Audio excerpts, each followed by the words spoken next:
Hello, everyone. Welcome to another episode of Curse 20.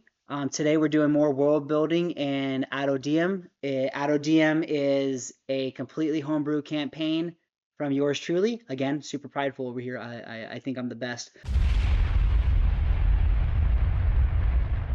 The guys want to play a space campaign, so I'm creating a space campaign. Adodiem. I don't know if you can see it on the whiteboard. I'll put it up on screen too. If you can't, it'll pop up on screen. Adodiem is the name of the galaxy.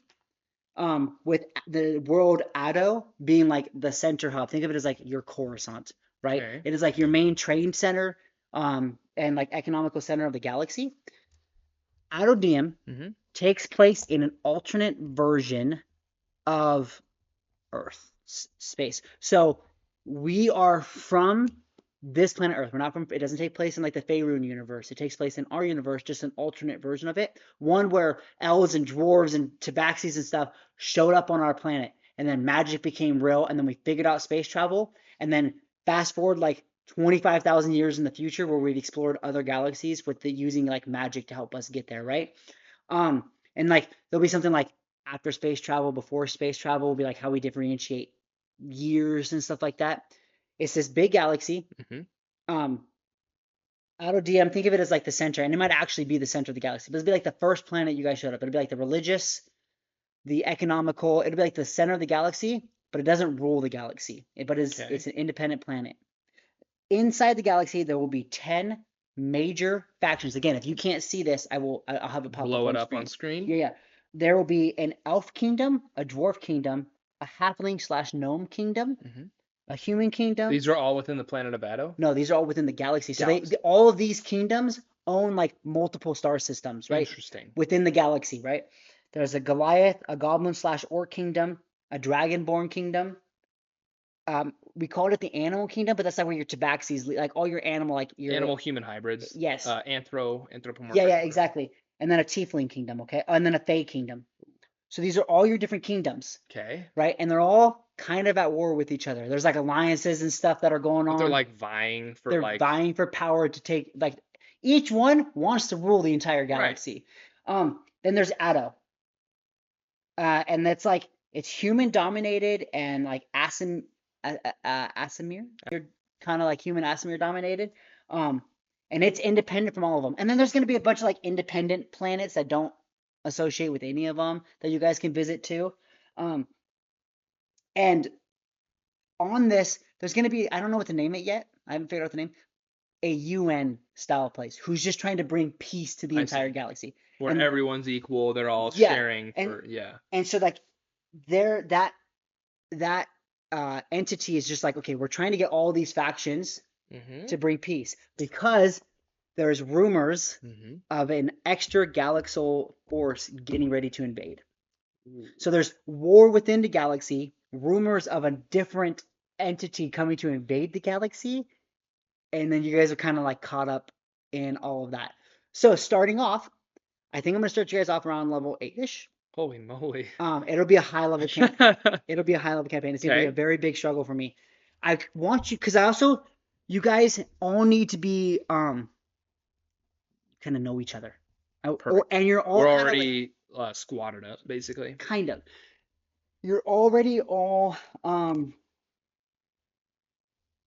like kind of well known too with on Ada within like this. You all work for this UN company, right? Okay.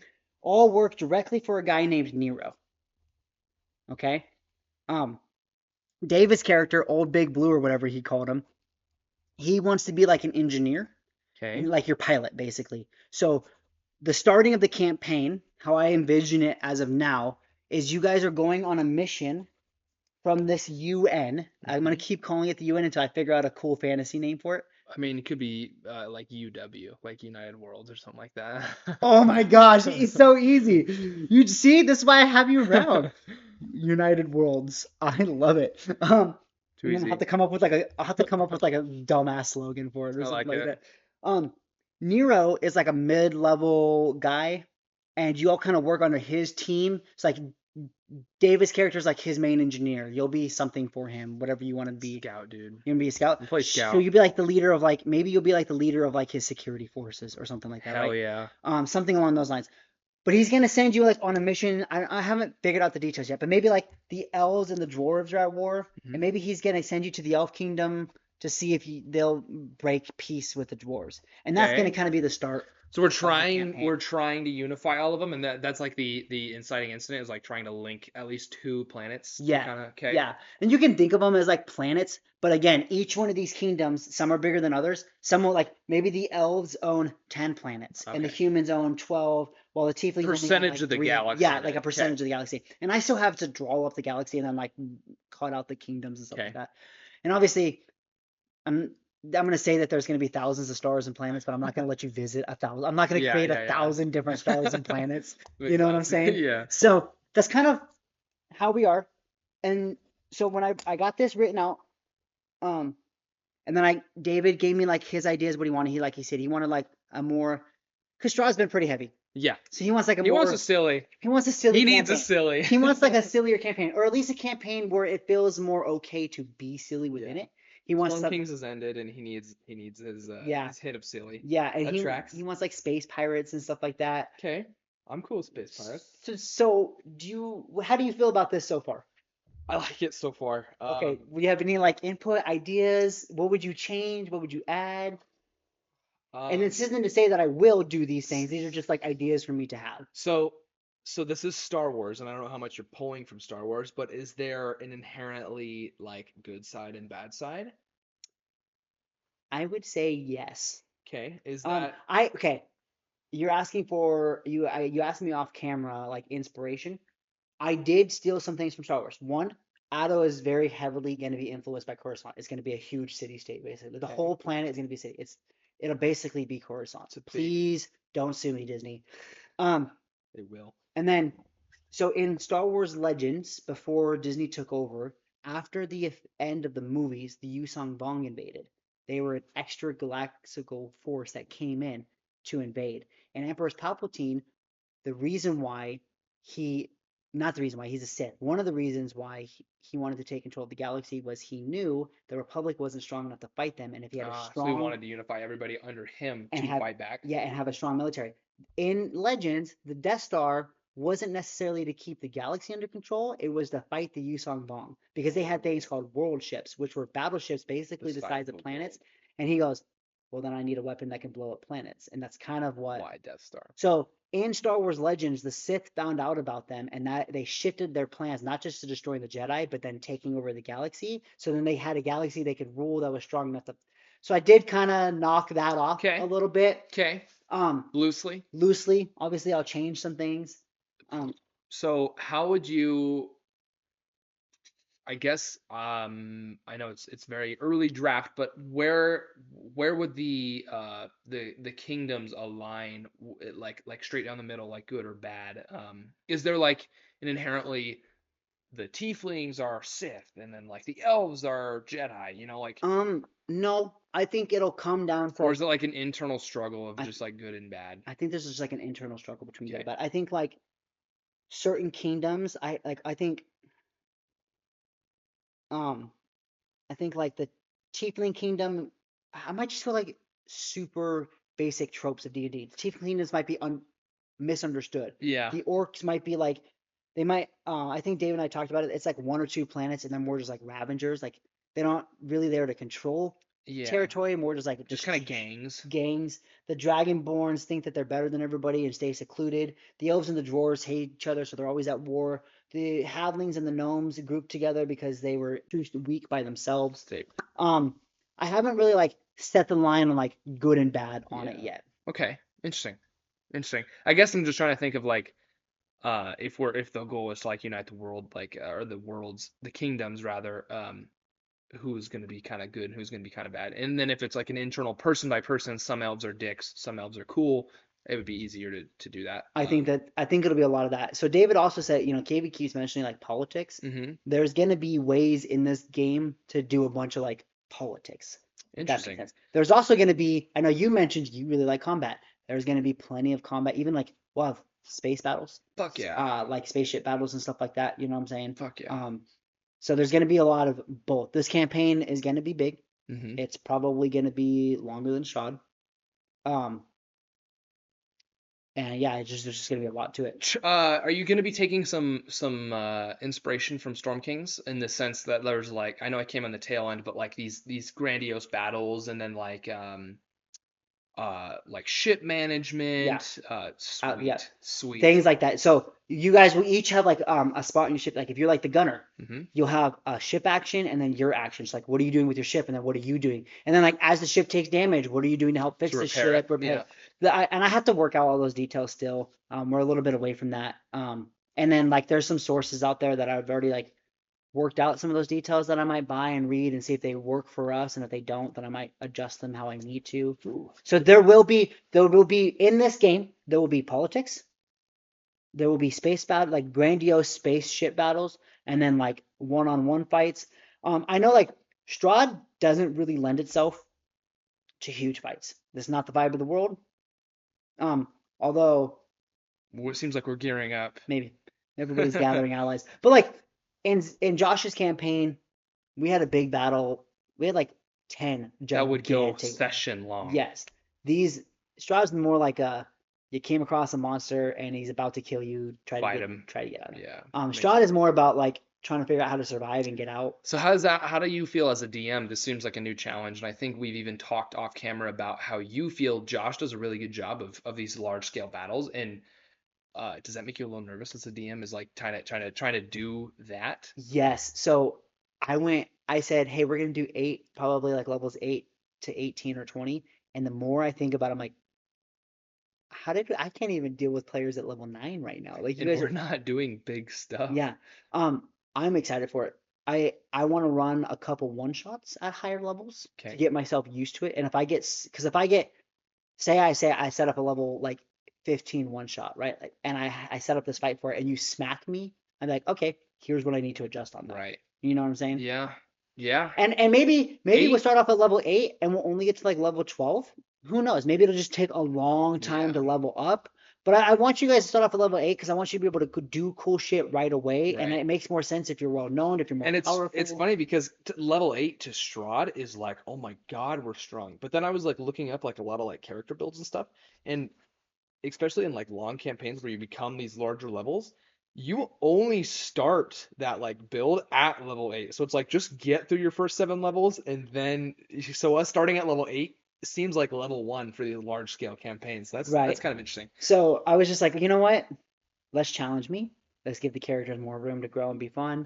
Um, And that's exciting. I want to play as a high yeah. level that would let like that. Yeah, Even we if it can. was just like level 15 where you guys have crazy ass spells and stuff like that, it'll be fun. And it'll be interesting going into a whole nother book. The Star Wars thing sounded interesting, just to see the contrast between regular D&D 5e and this Star Wars thing. So that's Yeah. exciting to see how it goes. Yeah. Um, And I might be taking too much on. I don't know. I'm excited for it though. Diving off the deep end, bro. It Diving off the shows you deep what you end. can do. Yeah, you know That's what? really cool, really exciting.